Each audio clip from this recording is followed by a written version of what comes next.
Hello friends, अब हम पढ़ेंगे डिफरेंशिएशन में हमारा नेक्स्ट लेक्चर और ये मोस्ट इंपॉर्टेंट है। अगर आपको ये लेक्चर समझ में आ गया तो आपको ऑलमोस्ट 90% डिफरेंशिएशन समझ में आ जाएगा कि डिफरेंशिएशन करते कैसे हैं। अब देखिए ध्यान से, हमारा जो इंपॉर्टेंट कंसेप्ट है वो है chain rule. Chain rule of differentiation या differentiation bye chain rule.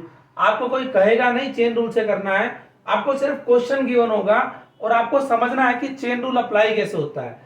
Chain rule apply होता है जब आपके पास ऐसा कोई क्वेश्चन आ जाए जिसकी पावर ओपन ना हो, ऐसे फंक्शन जिसके लॉगरिथम के अंदर कोई फंक्शन हो, एक्सपोनेंशियल के अंदर कोई फंक्शन हो, या पावर भी हो और एंगल में भी कोई फंक्शन हो, तो ऐसे क्वेश्चन को हम चेन रूल का मतलब होता है स्टेप बाय स्टेप, एक कड़ी के अंदर दूसरी कड़ी के अंदर तीसरी कड़ी इस तरह से ऐड होती है।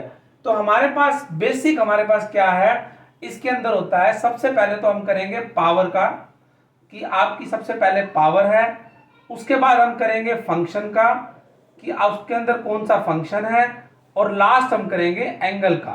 ये आपके पास चेन रूल का कंसेप्ट होता है, पावर, फंक्शन एंड एंगल। तो देखिए ध्यान से कैसे सिंप्लीफाई करेंगे चेन रूल में पावर, फंक्शन और एंगल का। पहले ये देखते हैं। देखिए पहला क्वेश्चन है हमारे पास, फर्स्ट क्वेश्चन का सॉल्यूशन कर रहे हैं। y is equal to x square plus 5x plus 2 का की पावर 7। तो हम करेंगे differentiation, that is dy by dx with respect to x। तो क्या बना, देखिए सबसे पहले करेंगे पावर का। तो पावर का डिफरेंशिएशन क्या होगा, 7 आगे, क्योंकि पावर का डिफरेंशिएशन कैसे होता है, d by dx of x की पावर n क्या होता है, n x n minus 1, power आगे और एक पावर कम। अब यहां पर बच जाएगा फंक्शन, तो फंक्शन है तो क्या हो जाएगा, d by dx of function की पावर n। तो कुछ नहीं करना, पावर आगे, फंक्शन की पावर एक कम और डेरिवेटिव हो जाएगा अंदर फंक्शन का। बस ये रूल लगाना है। तो देखिए ये रूल यहां अप्लाई कर दिया हमने, तो पावर आगे x square plus 5x plus 2, एक पावर कम 6, इनटू में डेरिवेटिव। चेन रूल का मतलब है पहले पावर का फिर फंक्शन का डेरिवेटिव इनटू में कर देंगे, इनटू में x square plus 5x plus 2। अब देखिए अंदर वाला फंक्शन हमारा सिंपल की तरह हो गया, तो 7x square plus 5x plus 2 की पावर 6, अंदर है x स्क्वायर का 2x, 5x का 5 और 2 का 0। ये आपका आंसर आ गया कि चेन रूल के अकॉर्डिंग हमने पहले पावर का कर दिया और फिर उसके अंदर जो फंक्शन था उसका डेरिवेटिव कर दिया। अब हमारे पास आता है नेक्स्ट क्वेश्चन, सेकंड में चलते हैं। कोई बात नहीं, सेकंड को सोल्व कर लेते हैं। सेकंड में क्या है हमारे पास, log ऑफ साइन एक्स है। तो ध्यान से देखिए, अब की बार हमारे पास क्या है, फंक्शन के अंदर एंगल है। तो कोई बात नहीं, अगर आपके पास डेरिवेटिव करना हो हमने फंक्शन f और इसके अंदर हो कोई एंगल, तो कोई फर्क नहीं पड़ता, डेरिवेटिव क्या हो जाएगा, पहले तो कर दो आप फंक्शन का डेरिवेटिव df बाय dx जैसे आप करते हो, इनटू में आपके पास आ जाएगा एंगल का डेरिवेटिव, यानी कि d of angle by dx। तो हमारे पास यहां पर फंक्शन का ही रह जाएगा, तो मैं इसको इन शॉर्ट में आपके पास लिख सकता हूं कि f डैश। तो करिए यहां पे डेरिवेटिव करना है सेकंड क्वेश्चन में, differentiation with respect to x। तो हमने क्या करना है, dy बाय dx। तो देखिए dy बाय dx ऐसे क्वेश्चंस में कैसे निकलता है, तो ध्यान से देखिए हमारे पास क्या है, log ऑफ x। तो log ऑफ x का डेरिवेटिव क्या होता है, यहां पर सेम उसी तरह से log का होता है 1 बाय x, तो 1 बाय साइन x, क्योंकि x की जगह क्या है साइन x, इनटू में डेरिवेटिव कर दो किसका, साइन का। तो क्या बन गया, साइन का डेरिवेटिव होता है cos x, तो cos x by sine x, और cos x by sine x क्या हो गया, cot x। तो ये हमारा डायरेक्ट आंसर आ गया dy बाय dx, जैसे हम सिंपल करते हैं। तो मैं चाहे तो इसका फॉर्मूला ही बना सकता हूं, जैसे मैंने ये फंक्शन का बनाया है ऐसे ही log ऑफ fx बन जाएगा। तो कोई आपको हर जगह फॉर्मूला याद रखने की जरूरत नहीं है, एक शॉर्ट ट्रिक बताई है मैंने आपको, जिसकी वजह से आप अपने सभी क्वेश्चंस को सिंप्लीफाई कर सकते हैं।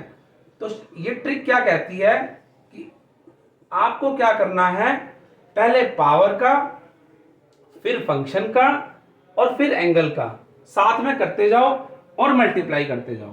तो हमने दो क्वेश्चन कर लिए, इसी तरह हमारे पास नेक्स्ट 2 क्वेश्चन हैं, इंपॉर्टेंट है, थोड़ा ध्यान से समझेंगे।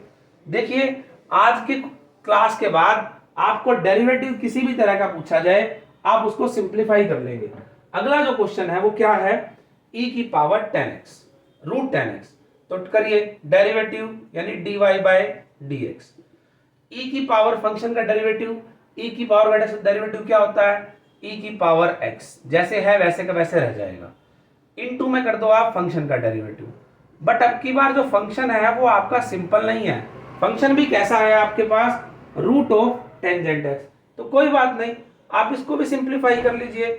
तो रूट का मतलब मैंने आपको डायरेक्ट बताया था कि रूट x का डेरिवेटिव अगर आपको करना हो तो आप इसको याद रख लो, बार बार आएगा 1/2 रूट x।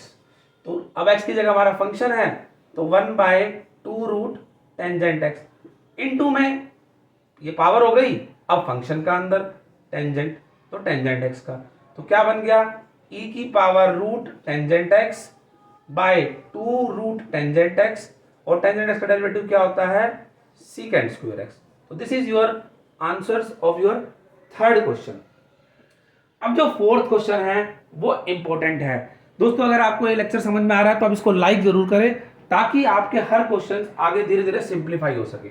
देखिए लास्ट जो क्वेश्चन है वो इंपॉर्टेंट इसीलिए हो जाता है क्योंकि इसके अंदर तीनों चीज आ जाएंगी, पावर भी आ जाएगा, फंक्शन भी आ जाएगा और एंगल भी आ जाएगा।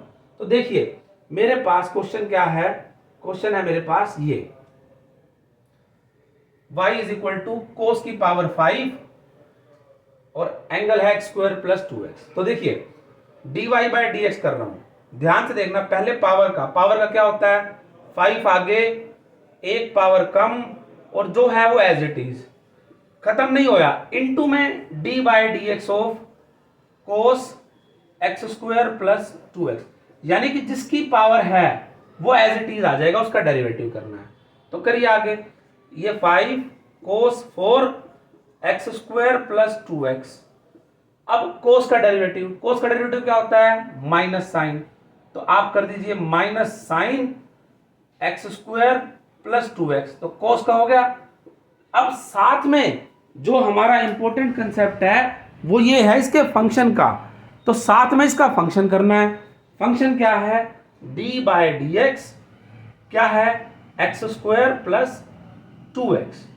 कर दो, हमारे पास क्या बन गया, 5 cos 4 x square plus 2x, minus sine है तो कोई बात नहीं, माइनस को बाहर लिख देंगे, into sine x square plus 2x, और x स्क्वायर प्लस 2x का क्या हो जाएगा, 2x प्लस 2 कॉमन आ जाएगा, तो 5 इंटू 2 10 माइनस 10 कोस की power 4 x square plus 2x into sine x square plus 2x into x plus 1। तो ये आपका एक्चुअल हमारा आंसर हो गया in terms of power, function और एंगल। तो देखिए ये कर दिया पावर का पहली चीज, फिर ये कर दिया फंक्शन का दूसरी चीज, और फिर ये कर दिया एंगल का तीसरी चीज।